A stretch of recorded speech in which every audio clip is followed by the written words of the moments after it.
What's up, everybody? Back at you again.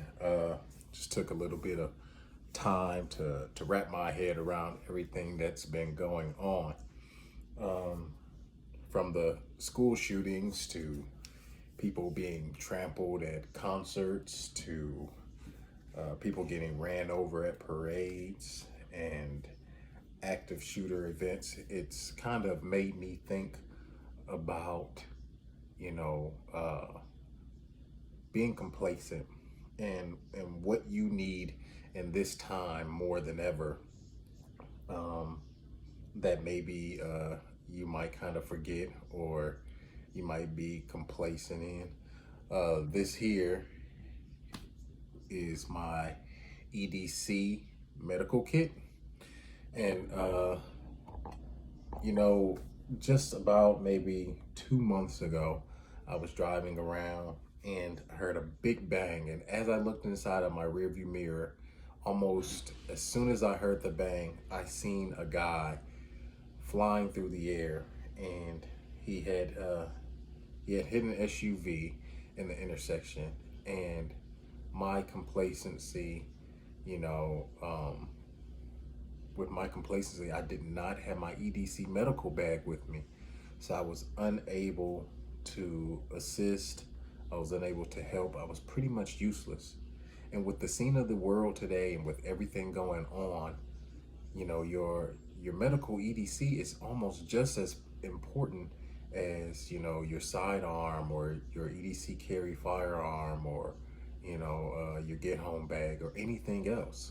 So I wanted to touch on the importance of the EDC medical bag in particular, just because I know that it's something that can become complacent. You know, people don't carry it with them on an everyday basis, but this is very, very important to have with you when you're out there. Um, this was my EDC, and it still is my EDC, but I decided to upgrade just a little bit. So let's see what we can do here with something like so. This is now my EDC medical kit, upgraded. It's got a little zip pouch on it, and I kind of just want to give you guys, like always, just some ideas of what to pack inside your EDC kit. Now, just like everything else, you know, you might look at, you know, this EDC medical kit and say, wow, that's kind of big for an EDC medical kit. Where are you going to carry that thing? You know, what are you going to do with it? Well, a lot of people who have regular everyday jobs like myself, you know, you have a EDC firearm, right?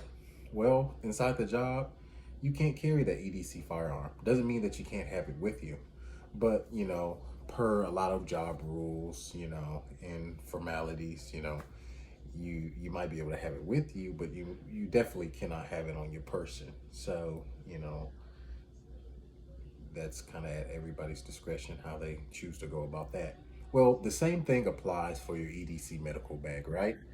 So your EDC medical bag is going to be something that you can keep with you. I have a very small one for little boo-boos, scratches, little sores, and things like that. But with everything that's going on, you will want something a little bit more extensive. So I have my medical bag that I would use in the case of a bug out. I have my home medical bag for my family use and home use, solely. You know, if I'm cutting wood and something happens, if one of the children get hurt, if my wife injures herself, obviously. But this is my EDC medical bag now. And I just want to go over the contents just to kind of give you an idea of some of the things that you might want to carry inside of your EDC medical bag. So let's dig into this one a little bit and kind of see what's going on. And let me see if I can adjust a little bit here so you guys can see that.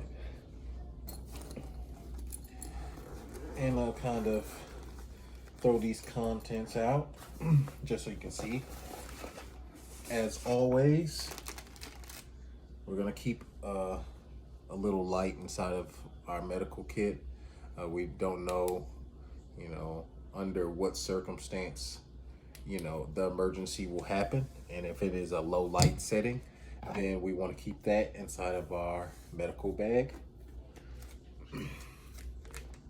The nasal airway,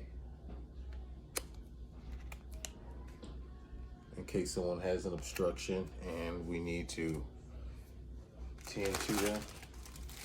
I have some medical pads or gauze in here. We have hot hands.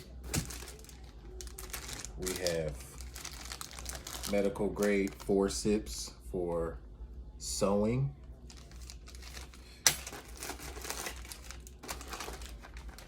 We have a big bag here with an assortment of antiseptic wipes, band-aids, burn cream, and sting cream. That's what's in the orange packet there. And there's a couple packets of antibiotics in here for cuts. We have a splint in here, adhesive tape. We have an emergency blanket. That's don't die in the woods. I have that times, I don't know, a couple times, times 10 maybe. Really good stuff. The emergency blanket, of course, if somebody gets hurt and the weather is inclement and stuff, you want to definitely cover them up and get them warm. I remember a little story is I remember when I was a kid, me and some cousins and some friends of ours, we were out in the back, and we were in the back field, and we were playing what was supposed to be touch football. Well, someone decided that two-hand touch was just not going to work, and so they just full-on tackled my cousin, and he did not get up. It was winter time in Michigan, and it took probably about an hour before EMS showed up, and we went inside the house. We got blankets, we got sheets, everything, and we covered over him because he just wasn't moving. It was a very scary time, and he went to the hospital. He did regain motion. We don't really know what happened, or I don't remember what happened because we were just children at the time, but he made a full recovery. But in a situation like that, you want to have an emergency blanket or something to keep people warm, because you never know at what circumstance or emergency or what's going to happen, and you definitely want to have that. This is antiseptic cream inside of a spray can. More band-aids, tweezers, nice big roll, gauze, CPAP mask for CPR, tourniquet. I advise everybody, especially with today's climate that we live in, and with everybody kind of absolutely losing their minds, that you teach everybody in the family how to apply a tourniquet, because it's not just for your use and buying it and going out and training with your buddies or taking it to the firing range and stuff. It could be your kid putting it on you, because you can be at the grocery store, you can be in the front office at your kid's school, and then an active shooting happens and you're inside the school.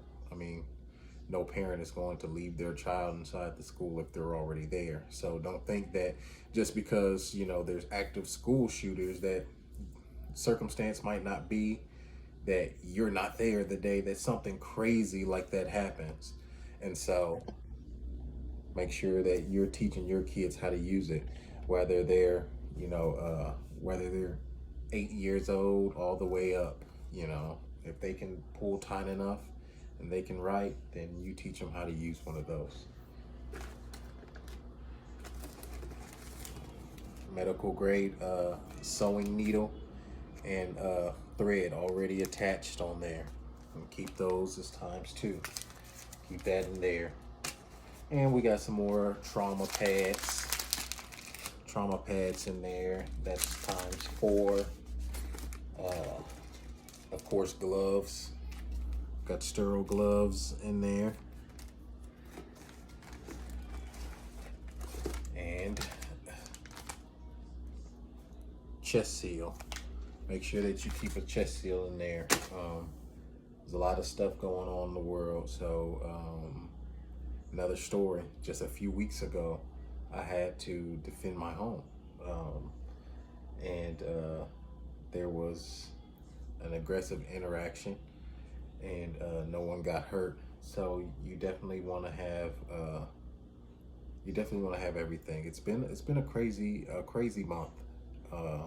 So just a chance to sit back and kind of revamp and revise a couple of things. Make sure that you get things ready for you. Make sure that you're prepared at any given time. Don't be complacent like I once was, and catch yourself without one of these.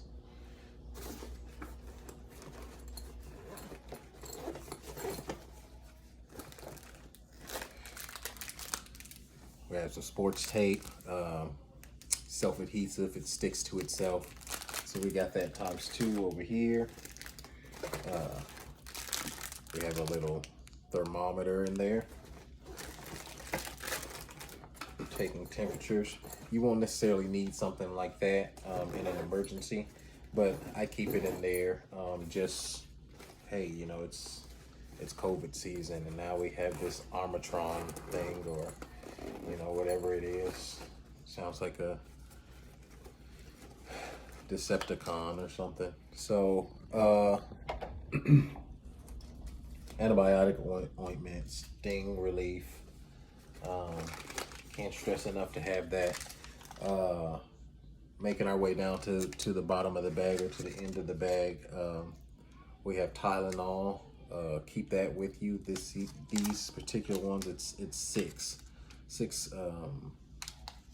serving sizes, or however you want to say it, but they're 500 milligrams a piece, so pretty strong. One thing to consider when you're carrying something like this is if you're in a situation where you're helping others, EMS probably are not going to be too happy with you if you have given somebody something prior to them, you know, administering medical aid. So because they're going to have things themselves that they might think is more appropriate for their patients to have, or for the person to have, so they may not be too proud of that. So unless it's an extenuating circumstance, you know, try to keep them as calm and talk to them. They might be in a lot of pain, but you know, if you can help it, then you know, try to keep away from the meds until medical arrives, and just, you know, do what you can to preserve life. Medical grade scissors, can't forget that. Can't have all of the gauze and all of the pads and things in there without having those. 2 things that I keep in here. I keep a little bottle here of sugar. You might say, it's crazy, why you keep sugar inside of a medical bag? Well, studies have shown that sugar contains sucrose. And when sugar is applied to a wound of appropriate size, then it can dry out the wound and prevent bacteria from traveling, and even eliminate some forms of bacteria. So I keep a little thing of sugar in here, and I keep, of the same size, a little thing of coffee grounds. Now, coffee grounds, why do I keep coffee grounds in there? Well, in the case of an emergency, or you know, some of the things or the events that have been taking place recently, a lot of people are asthmatic, and so you know, when situations arise and everybody's on edge and tensions rise, it might cause a lot of people to, you know, have an asthmatic attack. The running as well, people who run, it could cause them to have an attack. Well, Of course, coffee is one of those natural remedies where if you consume it, then it'll naturally help to soothe or calm that asthma attack down. So I keep a little bit of that. Does it sound, unlikely or maybe not probable that something like that will come about? Maybe to some, but it seems pretty practical for me. So that's everything that I have in my medical bag. This video in particular is not because there's something in my bag that maybe you don't have inside of your bag, but this video is to encourage you to please go out and get your medical EDC bag, no matter the size, really no matter the contents, because something is better than nothing. Pardon me. Something is better than nothing, and you rather find yourself in a bad circumstance with something than to not have anything at all. So don't be complacent, please, during these times. Um, Take care of yourselves, take care of your loved ones, watch yourselves, don't become complacent, and please, watch your surroundings, because everyone seems to be losing their minds, and things in this country just are not getting any better. So, um, with that being said, please, everybody, you know, watch your six and stay safe out there.